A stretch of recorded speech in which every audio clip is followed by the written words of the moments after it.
இன்றே டவுன்லோட் செய்து உங்கள் ஃபேவரட் ஷோக்களை என்ஜாய் பண்ணுங்க. I really love you, Lakshmi. நான் நிஜமாவே உன்னை காதலிக்கிறேன். எனக்கு தெரியும் நான் ரொம்ப டைம் எடுத்துக்கிட்டேன். இந்த உண்மையை புரிஞ்சுக்க எனக்கு டைம் ஆயிடுச்சு. ஆனா இப்ப எல்லாம் கிளியரா இருக்கு. இப்ப நான் ரொம்ப நல்லா புரிஞ்சுக்கிட்டேன். நான் நிஜமாவே உன்னை காதலிக்கிறேன். அன்னைக்கு ஹாஸ்பிட்டல்ல நீ கொஞ்ச நேரத்துக்கு கண் முடிச்சல, அப்ப நான் உன்கிட்ட என் மனசுல இருக்கிற விஷயத்த சொன்ன லக்ஷ்மி. நான் உன்கிட்ட நான் உன்னை காதலிக்கிறேன்னு சொன்னேன்.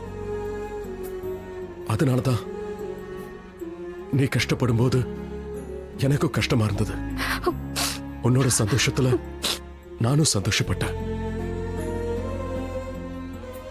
யாராவது உன்கிட்ட தப்பா பேசினா இல்ல தப்பா நடந்துக்கிட்டாங்கன்னா என்னால அதை தாங்கிக்கவே முடியல. இதெல்லாம் ஃப்ரெண்ட்ஸ்க்காகவும் பண்ணுவாங்கல்ல, குடும்பத்துக்காகவும் பண்ணுவாங்கல்ல. ஃப்ரெண்ட்ஸ்க்காக பண்ணுவோம், குடும்பத்துக்காகவும் நாம இப்படி ஃபீல் பண்ணுவோம் தான். ஆனா ரெண்டு விஷயத்திலையும் உணர்வுகள் வேற வேற மாதிரி இருக்கும். ப்ளீஸ் லக்ஷ்மி, என் மனசுல இருந்து நான் சொல்றேன். I really love you.